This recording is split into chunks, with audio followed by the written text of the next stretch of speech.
자, 설교 제목 한번 해봅니다. 기독교 신앙은 원칙과 다양성이 공존합니다. 한 번 더 해봅니다. 기독교 신앙은 원칙과 다양성이 공존합니다.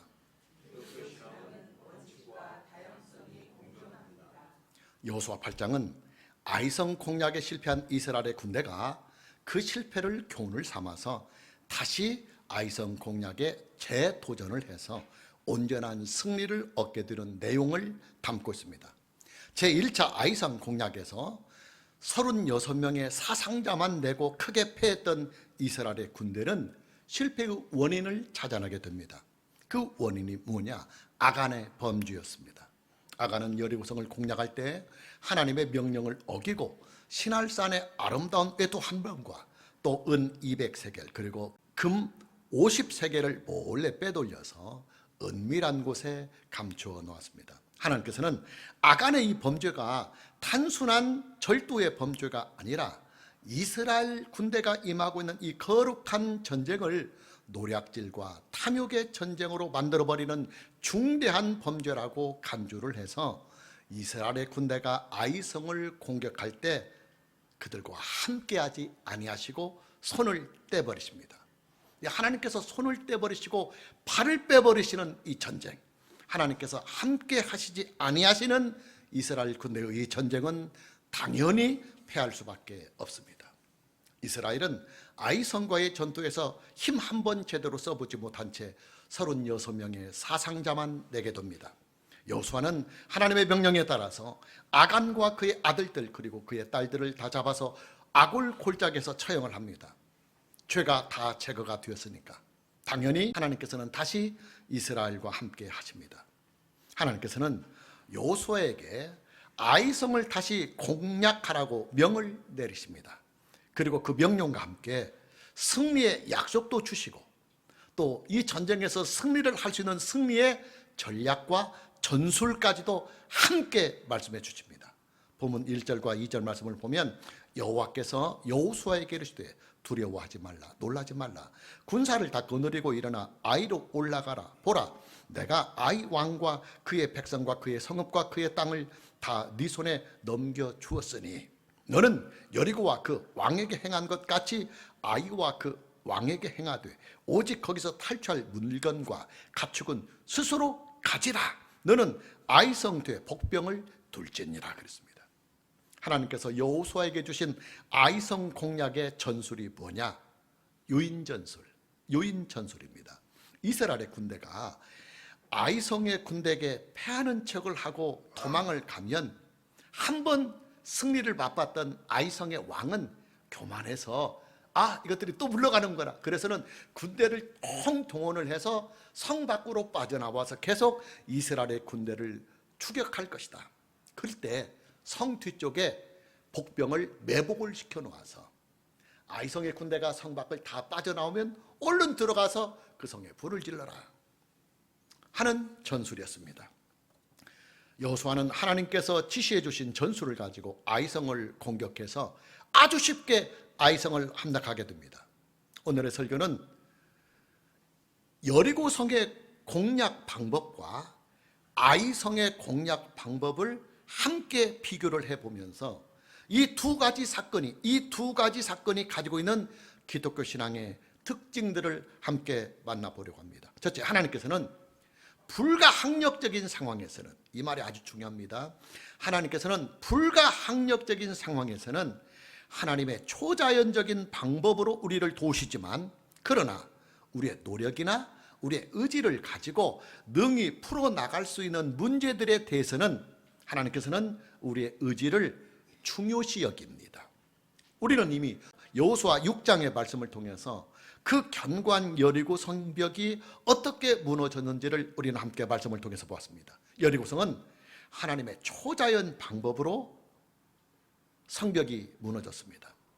이스라엘의 군대가 한 일이라고는 하루에 한 번씩 6일 동안을 여리고성 주위를 돌다가 제7일째가 되는 날에는 7번을 돌고 제사장이 양각 나팔을 길게 불 때에 이스라엘 자손들 전체가 함성을 지르는 일뿐이었습니다. 이것도 하나님의 명령이었습니다.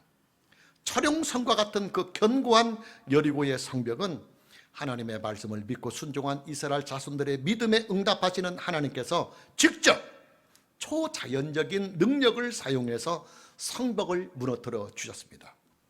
왜 여리고의 성벽을 하나님께서는 직접 초자연적인 능력을 사용해서 무너뜨려 주셨느냐? 이스라엘의 군대가 여리고의 성벽을 무너뜨리는 일은 불가항력적인 일이었기 때문입니다. 지난주에도 말씀을 드렸지만 여리고성은 천연 요새입니다. 난공불락의 요새였습니다. 여리고성은 경사가 35도가 되는 큰 바위 위에 건축이 된 성입니다. 이스라엘의 군대가 여리고성을 공략을 하려면 여리고의 성벽을 넘어가야 하는데 여리고의 성벽으로 향하는 그 길이 큰 바위로 다 사방이 둘러싸여 있고 그 바위들의 경사가 무려 35도로 비탈졌기 때문에 그 여리고의 성벽에 접근을 하는 것 그 자체도 심히 불가능했습니다. 그러기에 하나님께서는 이스라엘 자손들이 그들의 능력이나 그들의 의지로 할 수 없는 그 불가항력적인 상황에 대해서는 하나님께서 직접 초자연적인 방법으로 여리고의 그 견고한 성벽을 직접 무너뜨려 주셨습니다. 그러나 아이성은 다릅니다. 아이성은 여리고성보다는 그 규모가 훨씬 적은 성이었습니다. 그리고 성 안에 살고 있는 사람들 전체의 숫자가 약 12,000명이었으니까 아마 군대의 숫자는 약 한 3, 4천 정도 됐을 것이라고 추정을 해볼 수 있습니다. 물론 아이성을 공략하는 일도 그리 만만한 것은 아닙니다. 아이성은 해발 800m가 되는 고지대의 성이 건축이 되어 있기 때문에 이스라엘의 군대가 아마 전면전으로 전투를 벌인다고 한다면 승리는 할 수 있을지는 모르지만 이스라엘 군대에게도 많은 사상자가 나올 수 있는 상황입니다. 그러나 아이성을 공략하는 이 일은 여리고성처럼 그렇게 불가항력적인 상황은 아니라는 말입니다. 이스라엘의 군대가 전략을 잘 짜서 아이성의 군대와 싸운다고 한다면 능히 이스라엘의 군대의 힘으로 이 전쟁을 이기고 아이성을 정복할 수 있는 상황입니다. 그러기에 하나님께서는 여리고성을 공략할 때처럼 하나님께서 직접 초자연적인 방법으로 여리고의 성벽을 무너뜨리는 방법을 사용하지 아니하시고 이스라엘의 군대가 전투에 참여해서 아이성을 함락할 수 있도록 명령을 내리시는 것입니다. 하나님께서는 아이성을 공략할 수 있는 전략과 전술을 여호수아에게 말씀해 주십니다. 서두에서도 말씀을 드렸지만 유인 전술입니다. 이스라엘의 군대가 아이성을 공격하는 신용만 하다가 도망을 치면 아이성의 왕은 기고만장해서 이스라엘의 군대를 섬멸하기 위하여 군대를 다 이끌고 성 밖을 빠져나올 것이다. 그때 미리 매복을 하고 있는 이스라엘의 군대가 아이성 안으로 진격을 해서 성을 불태우면 전쟁 끝. 하나님께서 여호수아에게 지시해 주신 이 전술은 이스라엘의 군대는 전혀 희생이 없이 완벽하게 아이성을 공략할 수 있는 고도의 전략이고 고도의 전술이었습니다. 이스라엘의 군대는 하나님께서 지시해 주신 대로 아이성을 공격해서 희생자 전혀 없이 완벽하게 아이성을 함락하게 됩니다. 여러분, 하나님께서는요, 우리가 불가항력적인 상황을 만났을 때는 하나님께서 직접 초자연적인 방법을 사용하셔서 우리를 도와주십니다.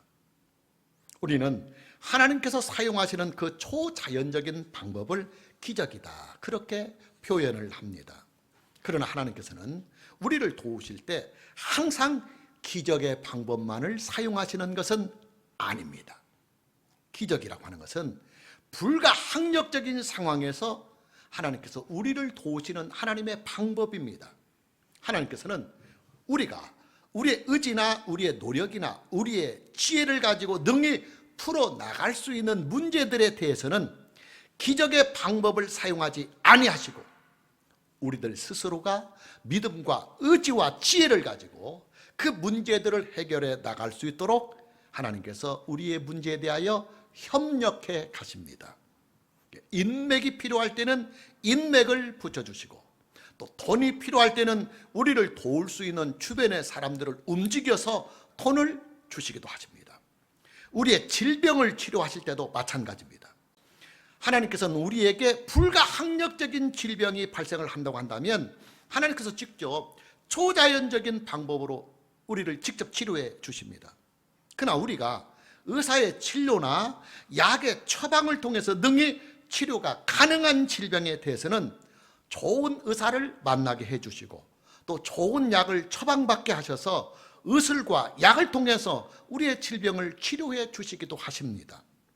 하나님께서는 우리를 도우실 때 우리를 마마보이로 도우시는 것이 아니라 우리를 성숙한 사람으로 세워 가시는 것입니다. 우리는 이미 여호수아 5장을 통해서 기독교 신앙이 가지고 있는 이런 특징을 함께 말씀을 통해서 만났었습니다. 이스라엘 자손들은 요단강을 건너 가나안 땅인 길갈에 들어서자 가나안 땅에서 나오는 곡식을 가지고 그들 스스로 음식을 참으로 만들어 먹었습니다. 왜냐하면 광야에서는 그런 음식을 만들어 먹을 수 있는 음식의 재료가 전혀 없으니까 하나님께서 직접 하늘에서 직접 만나를 내려주셔서 그들을 먹여주셨지만은 그들이 요단강을 건너서 이제 가나안 땅에 들어서자마자 가나안 땅은 곡식들이 있고 과일들이 있고 채소들이 있으니까 그들이 거기서 나는 곡식을 가지고 스스로 음식을 만들어 먹었습니다. 그러자마자 바로 그때부터 하나님께서 주시는 만나의 공급이 중지됩니다. 끊어지고 맙니다. 그 이유가 뭐냐? 더 이상 만나를 내릴 필요가 없기 때문입니다.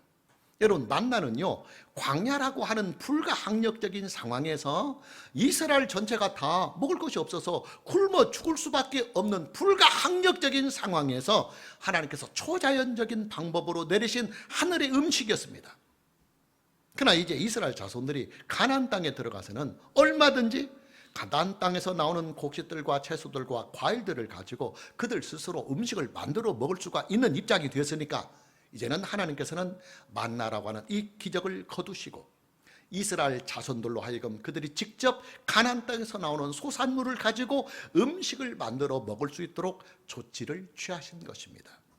여러분, 하나님께서는요 우리를 도우실 때 우리가 만나고 있는 문제와 우리가 부딪히고 있는 상황이 불가항력적인 것이라고 판단이 되시면 기적을 통해서 그 문제와 그 상황들을 해결해 주시고 초자연적인 방법을 통해서 우리를 도와주십니다. 왜냐하면 그 방법밖에는 다른 길이 없기 때문이에요.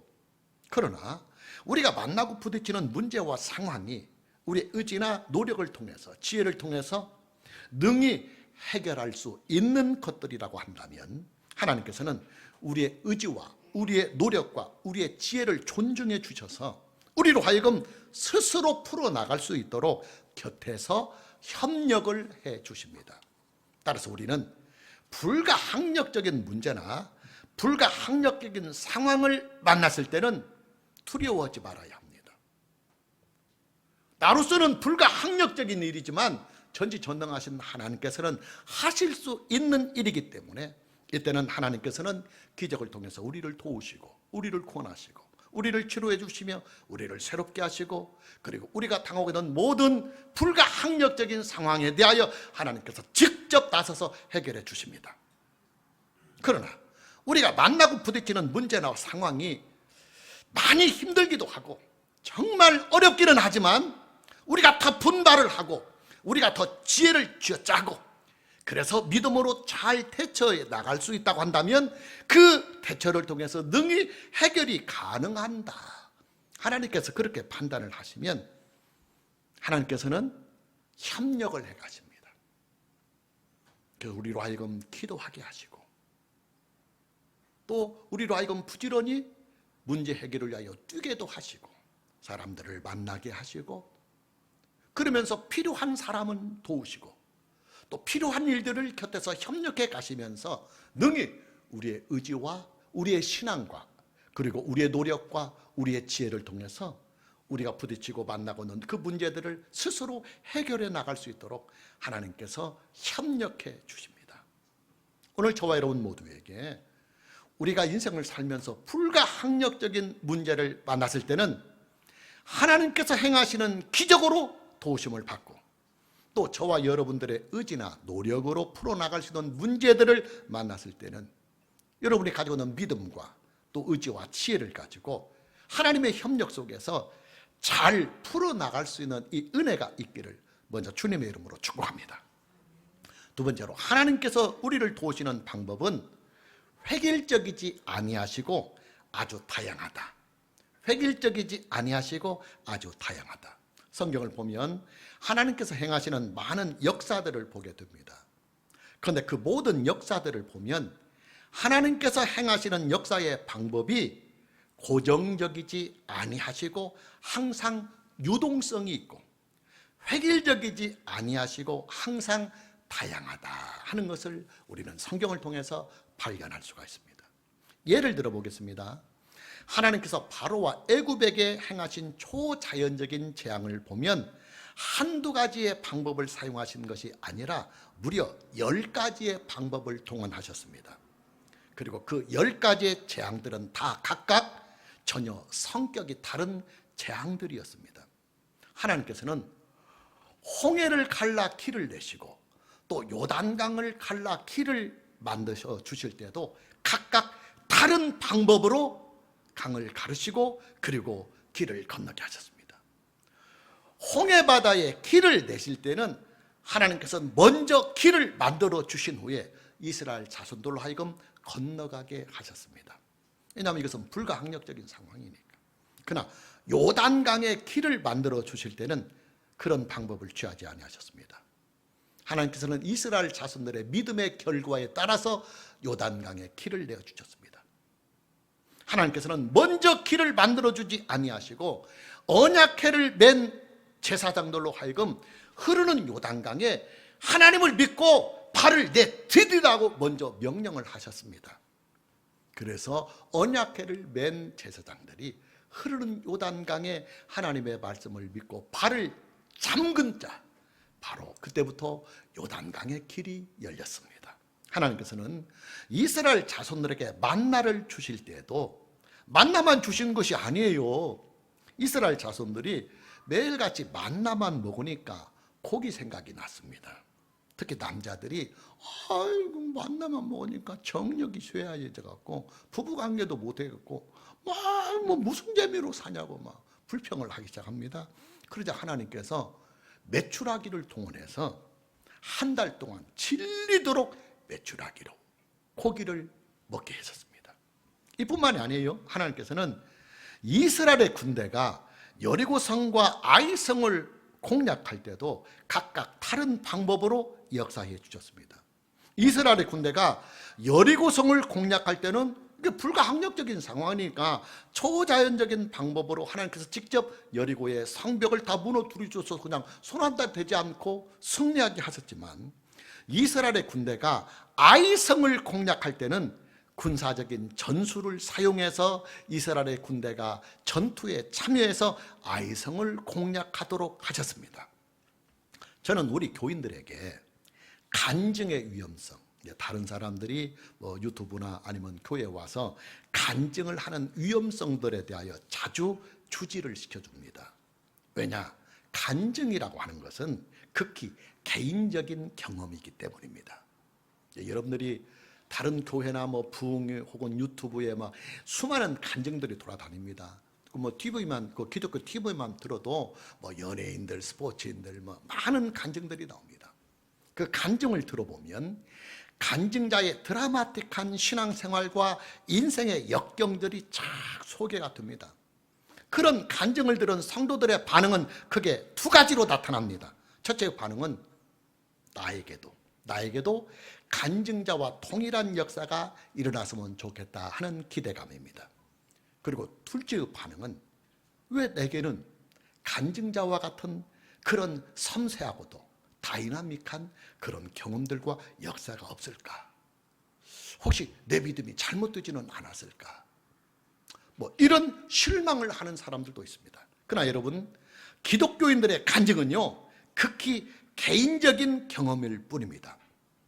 간증자의 경험이 나에게도 동일하게 일어나기를 기대하는 것은, 잘 들으세요, 하나님을 IQ가 두 자릿수가 되는 하나님으로 만들어 버리는 일입니다. IQ가 두 자릿수 하나님은 방법을 한 가지밖에 몰라요. 그래서 그냥 한 가지 방법만 계속 쓰는 것입니다. 여러분, 하나님의 지혜와 지식은 완전하시고 영원하십니다. 그래서 방법이 다양해요. 하나님께서는 간증자에게는 간증자의 신앙과 간증자의 상황에 맞게 간증자에게 맞는 적절한 방법으로 그렇게 역사해 주셨어요. 그러나 나는 간증자와 동일한 사람이 아니에요.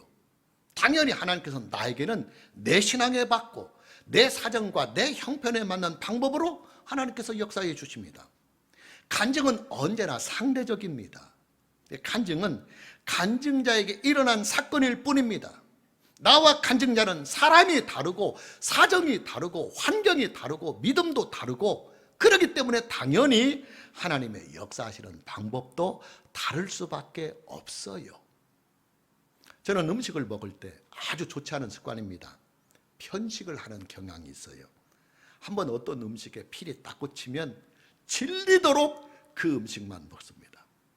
제가 최근에 서너 달 동안에 체중이 7kg가 늘었어요. 양복이 지금 하나도 맞지 않아서 지금 있는 양복은 할 수 없어서 조금 이렇게 늘렸습니다. 그리고 지금 살을 빼고 있는 중이에요. 다시 한 4kg 뺐습니다. 이유가 있어요. 물론 제가 좀 공부하는 일이 좀 있어서 시간을 전략하느라고 제가 잠도 줄이죠.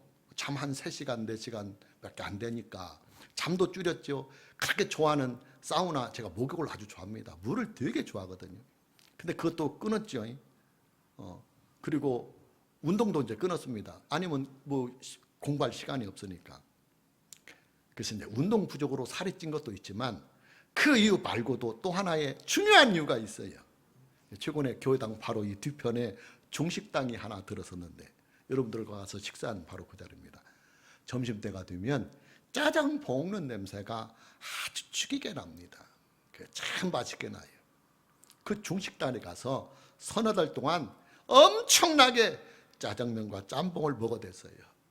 그러니 살이 찔 수밖에 없잖아요. 여러분, 저 같은 음식 습관은요 결코 좋지 아니한 음식 습관입니다. 음식이라고 하는 것은 골고루 먹어야 합니다. 편식을 하면 바로 건강에 이상 신호가 나타나게 되었어요. 하나님께서는 우리에게 은혜를 주실 때 편식을 하도록 은혜를 주시지 아니하십니다. 하나님께서는 다양한 방법으로 우리를 도우시고 또 하나님께서는 다양한 방법으로 우리의 기도를 응답해 주십니다. 하나님께서 우리에게 은혜를 주시는 방법도 아주 다양해요. 어떤 때는 성경 말씀을 통해서 은혜를 주시기도 하고 또 어떤 때는 기도를 통해서 은혜를 주시기도 하고 또 어떤 때는 성례를 통해서 은혜를 주시기도 합니다. 또 어떤 때는 일상적인 삶을 통해서 깨달음을 주셔요. 그리고 어떤 때는 인간관계를 통해서, 특히 부부간의 관계와 부모와 자식 간의 관계를 통하여 부모가 자식을 이렇게 기르면서 애간장을 타면서 하나님의 사랑을 느끼게 합니다. 또 부부의 사랑과 부부의 때로는 갈등을 통해서 예수 그리스도와 나와 하나됨의 이 사랑과 그리고 때로는 우리가 예수 그리스도와 멀어지는 이 불편한 관계까지도 함께 우리를 깨닫게 해줍니다. 오늘 저와 여러분 모두에게 다양하게 역사하시는 하나님의 이 놀라운 지혜와 능력을 충분하게 얻고 누리며 살아갈 수 있는 이 은혜가 있기를 주님의 이름으로 축복합니다. 마지막 세 번째, 기독교 신앙은 구별과 분리의 특징을 가지고 있어요. 기독교 신앙은 거룩한 신앙입니다. 거룩하다는 말이 구별되다, 분리된다는 말이에요. 본문 2절을 다시 봅니다.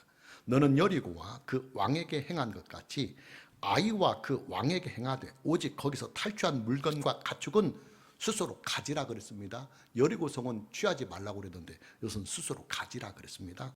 너는 아이성 뒤에 복병을 둘지니라 그랬습니다. 하나님께서는 이스라엘의 군대가 여리고성을 정복할 때는 군인들에게 그 어떤 노획물도 일체 개인들이 갖지 못하도록 금지를 하셨습니다.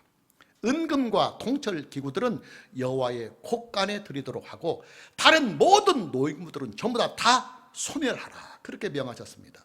그러나 하나님께서는 아이성을 공략하는 이스라엘의 군대에게는 전쟁의 승리자가 취할 수 있는 노획물을 가질 수 있도록 허락을 해주셨습니다. 그 이유가 뭐냐? 구별과 분리의 특징 때문입니다. 여러분, 기독교 신앙은요, 첫 것에 대하여 상징성을 늘 가지고 있어요. 그 첫 것의 상징성이 뭐냐면 대표성입니다. 대표성. 인류의 첫 사람이 누굽니까? 인류의 첫 조상이 아담입니다. 아담은 인류를 대표합니다. 그래서 아담의 타락은 개인의 타락도 되지만 인류를 대표한 전체의 타락이기 때문에 아담의 타락이 나에게도 영향을 미치는 것입니다. 성경은 이것을 원죄라고 합니다. 인류의 첫 조상인 아담이 나를 포함한 인류를 대표해서 하나님께 범죄하여서 죄의 속성이 그에게 들어왔다. 그래서 모든 인간은 태아에서부터 생명이 생기는 그 시점에서부터 원죄라고 하는 이 죄의 오염을 가지고 출발을 한다. 그래서 성령의 은혜 없이는 자연인으로서는 스스로 예수 그리스도를 믿을 수가 없고 성경을 하나님의 말씀으로 믿을 수 없다는 결론이 나와요. 그래서 오직 기독교 신앙은 하나님의 은혜의 신앙이다.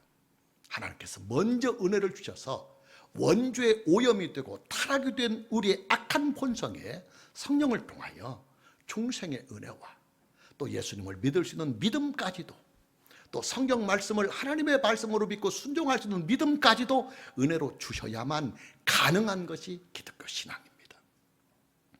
예수님의 부활도 마찬가지입니다. 예수님의 부활을 성경은 부활의 첫 열매다 그렇게 말합니다. 예수님의 부활은 예수님을 믿는 모든 사람을 대표하는 부활이다 그 말이에요. 예수님의 부활은 예수님 개인이 죽었다가 다시 살아난 부활이기도 하지만 동시에 예수 그리스도 안에 있는 모든 자들을 대표해서 장차 예수 믿는 사람들이 예수님의 재림 때에 영생에 이르는 부활을 할 것을 대표하는 대표성을 가지고 부활을 했기 때문에 그 부활의 효력이 저와 여러분에게도 함께 있는 것입니다. 이스라엘 자손들의 첫 아들은 이스라엘 자손들의 가정 전체를 대표하고 또 이스라엘 자손들의 첫 가축은 이스라엘 자손들이 가지고 있는 모든 가축들을 대표합니다. 하나님께서는 이스라엘 자손들을 바로와 애굽으로부터 구원하기 위하여 특단의 조치를 내리십니다. 그 특단의 조치가 뭐냐? 애굽의 모든 장자들과 처음 난 가축들을 다 진멸하시는 일입니다. 왜 애굽의 모든 장자들, 처음 난 아들들과 첫 가축들을 다 멸하시느냐? 그 첫 것은 대표성이 있기 때문에 애굽 전역에는 왕의 큰아들, 신하들의 큰아들, 백성들의 모든 큰아들이 죽고 애굽에 있는 모든 가축들의 첫 것이 다 죽는다고 하는 것은 내가 애굽 전체를 멸하였다 하는 대표성을 가지고 있는 것입니다. 감사하게도 하나님께서는 애굽의 모든 장자들과 처음 난 가축들을 멸하실 때 6월절 어린 양의 피를 문설주와 차후 임방에 바른 이스라엘의 가정들은 패스오버, 그래서 6월절이 나오는 것입니다. 하나님께서 이스라엘의 모든 백성을 구원하셨다 그 말이에요. 구약 성경을 보면 월삭 제도가 나와요. 월삭이란 한 달의 첫 날이라는 것입니다. 하나님께서는 한 달이 시작되는 첫날을 절기로 이렇게 정하여서 너희들은 매 달이 시작하는 첫날은 이렇게 하나님께 구별하여 절기로 드려라 그렇게 정해 주셨습니다. 왜 월삭을 거룩하게 지키게 했느냐? 한 달이 시작하는 첫째의 달은 한 달 전체를 대표하기 때문에 이 날이 복되다고 하는 것은 한 달 전체가 복되기 때문에 하나님께서는 한 달이 시작하는 첫날을 거룩하게 구별해서 이 날을 하나님께 드리면서 월삭을 지키겠습니다.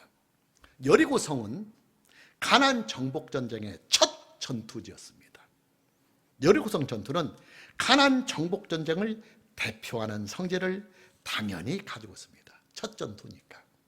당연히 여리고성은 그래서 하나님께 온전하게 바쳐져야 했습니다.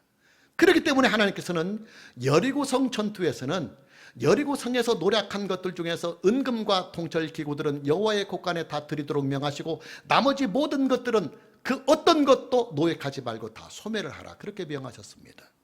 그러나 아이성은 두 번째 전투입니다. 첫 것에 대한 대표성이 없습니다. 그냥 아이성 개인의 전투입니다. 그래서 하나님께서는 아이성의 노획문들은 일반적인 법을 적용해서 이스라엘의 군사들로 하여금 승리자가 취할 수 있는 전쟁의 노획물을 다 취할 수 있도록 허락을 해 주셨습니다. 여러분, 기독교 신앙은요, 구별과 분리의 신앙이 아주 뚜렷한 신앙입니다. 그 중에서도 첫 것, 첫날, 첫 시간, 첫 물질, 첫사람, 이 첫 것은 전체를 대표하는 상징성을 가지고 있기 때문에 이 첫 것은 항상 구별이 되고 분리가 됩니다. 이게 기독교 신앙의 아주 중요한 원리입니다. 그 첫 것의 대표성과 그 첫 것의 구별과 분리의 신앙이 가장 잘 함축적으로 나타난 것이 뭐냐면 주일 신앙이에요. 여러분, 주일은 한 주간의 첫날입니다. 당연히 한 주간을 대표하는 절기입니다. 그러기에 이날은 거룩하게 구별이 되고 분리가 되어 있어야 합니다. 이게 바로 기독교 신앙이 가지고 있는 주일 신앙입니다. 여러분, 저와 여러분은 한 주간을 계속 반복하면서 한 달을 살고, 또 한 주간을 계속 반복하면서 1년을 살고, 또 한 주간을 계속 반복하면서 평생을 인생을 살아갑니다. 이게 한 주간이 여러분의 인생의 축복의 텀이에요. 축복의 텀. 그 한 주간의 축복의 텀이 여러분에게 온전히 축복의 시간이 될 수도 있고 그렇지 아니할 수도 있는 안타까움이 있어요. 그것이 어디에서 결정적으로 판가름이 나냐면 첫 것에서.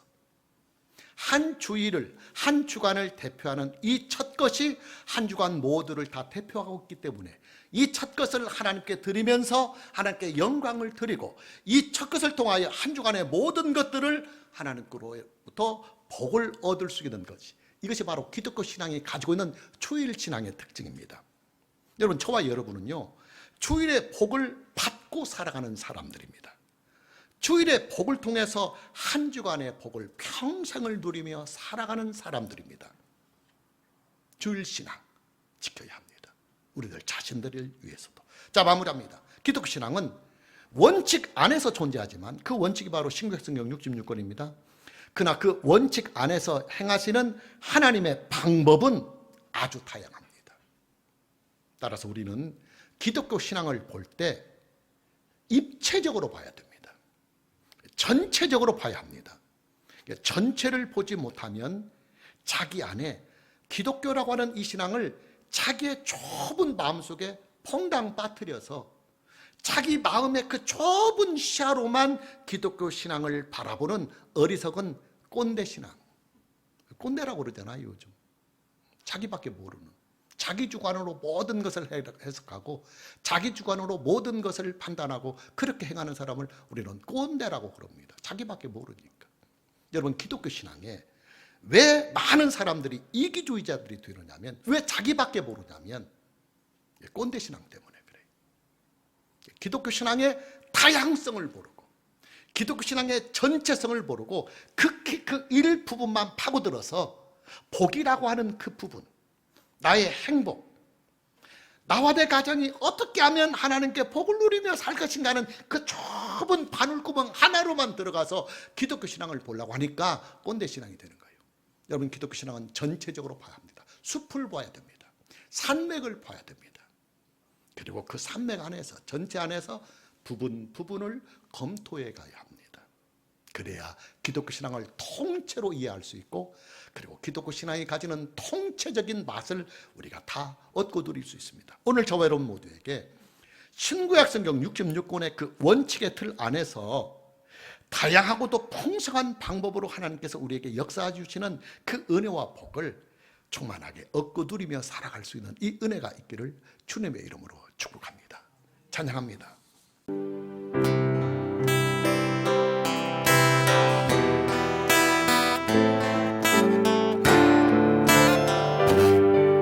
아무것도 두려워 말라. 아무것도 두려워 말라. 주 나의 하나님이 지켜주시네. 놀라지 마라. 겁내지 마라. 주님 나를 지켜주. 아무것도 두려워 말라. 아무것도 두려워 말라. 주 나의 하나님이 지켜주시네. 놀라지 마라. 겁내지 마라. 주님 나를 지켜주시네.